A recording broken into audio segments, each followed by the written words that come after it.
Assalamualaikum warahmatullahi wabarakatuh. How are you guys? I hope you are in good health. In this video, like me ya. In this video, I will briefly explain our material today. The development Islam in Western world. Oh yeah. Have you read the book, guys?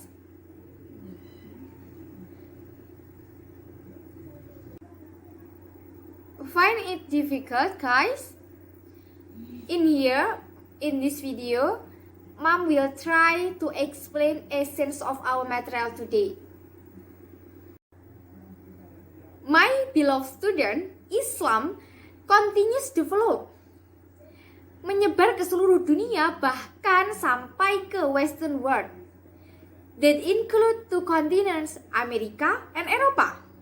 Di Amerika, Islam itu sudah sampai ke Amerika Serikat, sudah sampai ke Brazil, Argentina.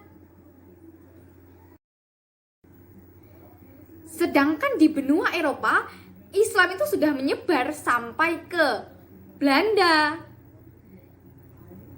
Inggris, Belgia, Prancis, Rusia, Italia, Jerman, dan Spanyol. Masya Allah. Then, how did Islam enter to the Western world? Islam mulai masuk ke dunia barat pada akhir abad ke-19 melalui imigran budak-budak yang dikirim ke benua Amerika.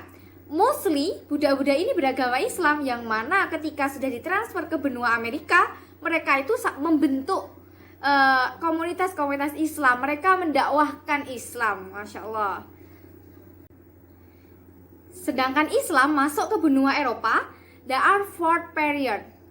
The first period is pada masa kekhalifahan Muslim Spanyol atau Andalusia. Yang kedua, adanya penyebaran tentara Mongol. And the third period is ekspansi wilayah yang dilakukan pada kekhalifahan Turki Utsmani. And the last period is periode imigran Muslim ke benua Eropa. Lalu, apakah dalam proses masuknya Islam itu tadi, dengan cara masuk Islam tadi ke dunia barat, apakah run smoothly? No. There are always any obstacles, any challenge yang dihadapi oleh para kaum muslim ketika itu untuk mendakwahkan Islam di dunia barat. My beloved student, Islam awalnya, pada awal perkembangannya, awal mendakwahkannya, juga mengalami berbagai penolakan dari dunia barat. Seperti di Perancis, dulu pernah didera isu jilbab. Jadi para pelajar muslimah tidak boleh memakai jilbab. Jika memakai jilbab, dikeluarkan dari kelas. Kemudian para pekerja muslim juga seperti itu, dipecat karena mengenakan jilbab.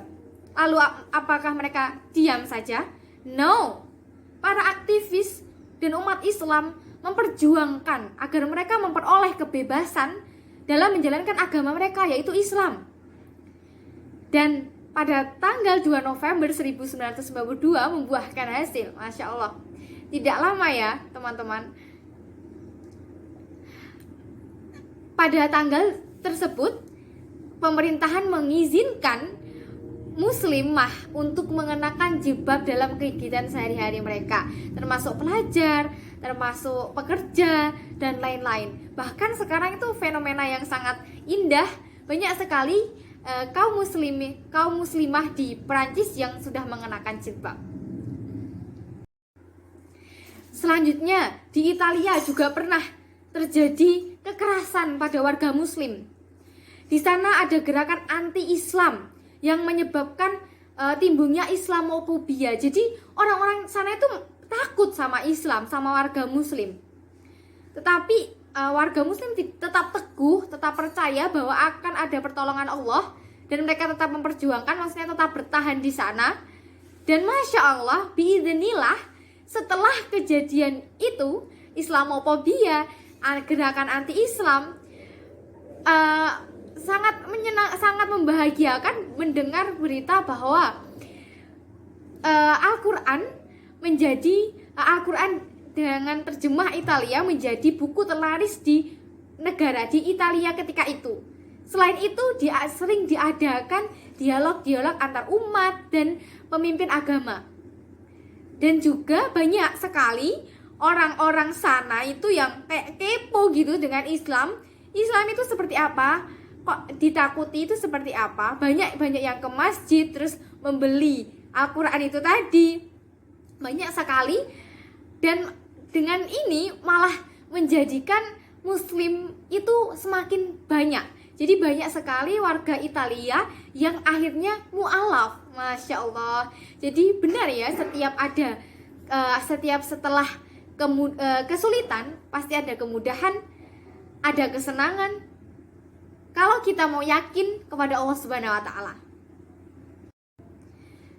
Nah, itu tadi dua peristiwa yang sangat menonjol bahwa ada penolakan yang keras pada Islam. Tetapi secara umum di dunia barat itu Islam masuk itu tidak dengan mulus, tidak dengan langsung berkembang melejit ke atas, tetapi ada kerikil-kerikilnya, bahkan batu yang harus disingkirkan terlebih dahulu oleh umat Islam. Nah, dari contoh dua tadi dan secara umum mengalami penolakan, itu masyarakat Muslim apakah menyerah? Tidak. Mereka terus semangat untuk mempertahankan agama mereka dan membuktikan bahwa agama Islam itu agama yang damai, agama yang tidak menyebarkan kekerasan, teroris dan lain-lain. Selain semangat juang yang tinggi dan semangat tidak putus asa yang dimiliki oleh para kaum Muslim di dunia barat, mereka juga menunjukkan sikap toleransi yang tinggi di sana. Sikap toleransi kepada non-muslim, kemudian mereka ikut andil dalam bidang-bidang ekonomi, politik, dan bahkan ilmu pengetahuan. Untuk apa? Agar mereka diakui oleh non-muslim di sana bahwa Islam adalah agama yang damai, agama yang tidak teroris seperti yang diisu-isukan tadi. Begitu. Jadi tidak hanya semangat juang yang tinggi, tetapi juga para muslim di sana menunjukkan Islam itu seperti apa melalui perilaku-perilaku mereka. Nah, dari sini apa yang bisa kita dapat? Kita sebagai siswa, ya, anak-anak, my beloved student, we must spirit to achieve our goals. High spirit accompanied by prayers will be definitely produce maximum result. Dan yang kedua adalah kita harus menjunjung toleransi baik dalam beragama maupun dalam bermasyarakat. Perbedaan selalu ada, apalagi di Indonesia yang mana kita sangat beragam. Jadi kita harus memiliki sikap toleransi yang tinggi, baik antar agama maupun sesama agama. Kita, my beloved student, beragama itu harus wajibun. Fanatik jangan, apalagi membid'ah-bid'ahkan. Kita harus mencontoh para kaum muslim yang berada di dunia barat yang mereka menjunjung toleransinya tinggi dengan para non muslim, sehingga terjalin hubungan yang harmonis. Dengan hubungan yang harmonis itu membuat para non muslim ingin mengenal Islam, ingin tahu Islam itu seperti apa, yang mana dengan hal itu malah menjadikan mereka mu'alaf, banyak menjadikan Islam mampu berkembang. Yang paling penting, guys, Islam sampai berkembang di sana, sampai ke dunia barat dengan berbagai macam goncangan, tetap mampu bertahan dan bahkan berkembang. Ini menunjukkan bahwa Islam itu adalah agama rahmatan lil alamin, yang agama rahmat seluruh alam. Jadi kita sebagai muslim, we have to be happy, be a muslim, be a muslimah.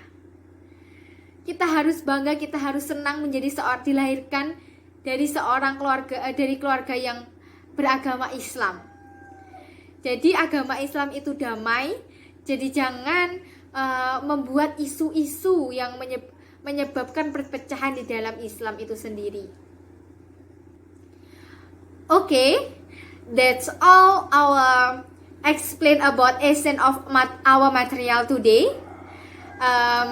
I hope you are understand, guys. Okay, we will meet again with Google Meeting.